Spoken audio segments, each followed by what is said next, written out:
The Globe Finance headlines of the CBC Evening News. Portvale workers off the job over redundancies at Andrews. Retrenchments at the NCC from next week. And in sports, a former world record holder gets a temporary ban from competing. With the compliments of Globe Finance, those are the headlines of tonight's edition of the Evening News. Next on CBC. Credible, balanced, committed. This is the CBC Evening News.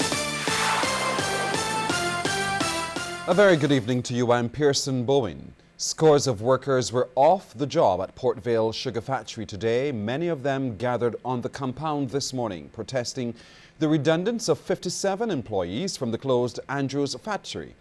The industrial action is backed by the Barbados Workers Union. General Secretary Sir Roy Trotman addressed the workers just after 7 o'clock this morning. After that, he told the media that today's strike is merely a response to the action taken by the Barbados Agricultural Management Company Limited against Andrews employees. He says the BAMC made those workers redundant on April the 4th before talks were concluded. That was tantamount to the first strike in a war. That in fact what they had done is that they had taken industrial action and that we would be responding, we were being forced to respond to that industrial action which they had taken, and that we would have to do that to vindicate the cause of the workers, not merely at Andrews, but to vindicate the cause of workers at Portvale, the workers in the sugar industry in the workshops, the workers at the sugar terminals, as well as those sugar industry workers who work in the fields and on the farms. In response, the BAMC says it is seriously concerned about industrial action currently being taken by workers of the sugar factory. General Manager Leslie Paris told CBC News that the BWU's sanctioned protest was putting the sugar industry and by extension the local economy at great risk. Mr. Paris said the BAMC respected the union's right to take industrial action whenever it considers it appropriate. However, he said to conduct such action now was putting the country in jeopardy, costing taxpayers in excess of $100,000 a day. The crop has been going very well, and sugarcane farmers were delivering approximately 2,400 tons of sugarcane per day to the Lawn factory at Portvale. Shutting down the crop through strike action will therefore impact on the cash flow of the farming community, or sugar farming community, to the tune of approximately $104,000 per day.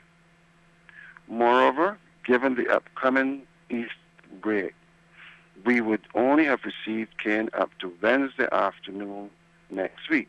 If we do not get back into operation at the factory by tomorrow, it could result in an extended break in production until after Easter, and significant losses to the sugar workers. Mr. Paris refutes the BWU's accusation of terminating Andrews factory staff in the middle of negotiations for enhanced severance packages and other issues. He says the union has been demanding information on the opportunities for its members within the proposed multipurpose factory, even though they would have been informed that such information would be provided in the future by Barbados Cane Industry Corporation, the entity responsible for the design, construction and commissioning of the factory. The BMC has received no written notification from the BWU of this strike and the reasons for this action. The BMC would like to point out that the 57 workers who were made redundant were made so because of the cessation of operations at the Andrews factory site as at the end of the 2013 crop. Under our current legislation, negotiation with the union is not required. Well, as you know, the Andrews factory has been closed to facilitate the construction of a new state-of-the-art multi-purpose factory that will help to transform the local sugar industry to that of a cane sugar industry. As a result, Portvale is the only sugar factory in operation for this year's crop. The retrenchment of 250 workers at the National Conservation Commission will get started from next week. This was confirmed today by Minister of the Environment and Drainage, Dr. Dennis Lowe. He tells CBC News that the process was delayed because his ministry wanted to ensure that the matter was dealt with comprehensively and sensitively. He said the process involved the input of the workers' union's representatives and several factors were considered in selection. I'm satisfied that we've done the best that we can to this point, and I anticipate the board has already approved a list which I am approving as was presented, and the retrenchment program shall begin this coming week. Dr. Lowe says he has insisted that the workers be treated with the utmost respect and that they are not left with any doubt about their benefits. I've asked that all workers be invited in who will be affected and be met with by the management, and that the transition is as smooth as possible with the highest level of respect for every individual. I've also asked that before letters go to workers, that there is some certainty as to how they will be given their just due, whether it be vacation pay, whatever the case might be. They must know. I would not accept anyone going home and then having to butt around to find information. Firefighters were kept busy for a second day in a row battling bushfires across this island. A check with headquarters at Probin Street just before the news revealed that there were 26 fires stretching from St. Philip through St. George and in parts of St. James. One fireman at Probin Street told CBC News all of their tenders were out and that the story was the same at the other stations across the island. There were, however, no reports of damage to buildings. More people are making use of mental health clinics at polyclinics across the island. Consultant psychiatrist Dr. Ermin Bell tells CBC News that staff at the 3 polyclinics have reported as many as 38 new cases. She says this is an unusually high number for this particular type of clinic.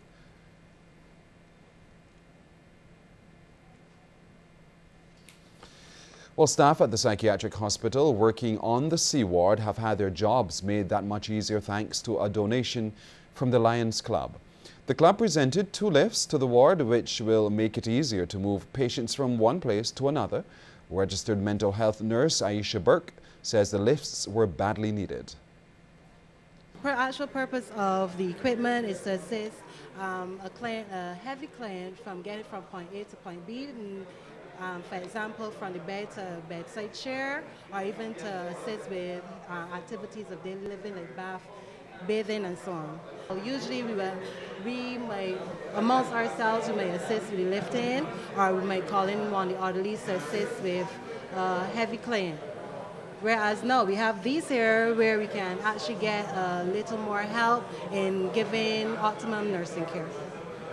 And immediate past president of the club, Patricia Vance, says there are plans to continue helping the ward. She explains the alliance between the club and the hospital. We thought that we would like to do something to assist down here. We contacted Mr. Leacock and met with him, and he gave us a list of their needs. We weren't able to fulfill some of them, a little too ambitious for what we could manage, but we said about some fundraising then. We have an annual tea party.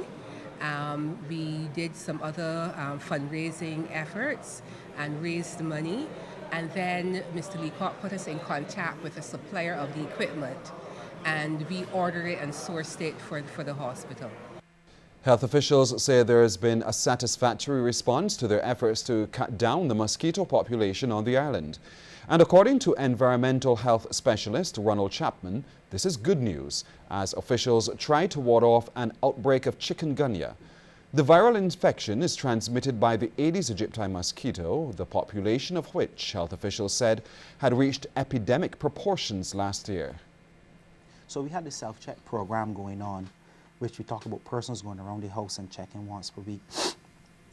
We've been seeing some significant results from that. The first quarter statistics are in, and overall, we have an index of approximately 2.6. Now, what does that mean? It means that the percentage of mosquitoes that we are finding per household on average has dropped down to 2.6. What was it before? In some cases, we've had up to above 5. Mr. Chapman says the efforts to get utility companies to pay more attention to their underground junction boxes, which had become a breeding ground for the pest, have also paid off. The last figures I got from the inspector is that particularly one of the companies were seeing anywhere around 0 to 1%, 1 to 2% of their boxes with mosquitoes now, whereas before we had approximately 19-20%. So that's a significant reduction.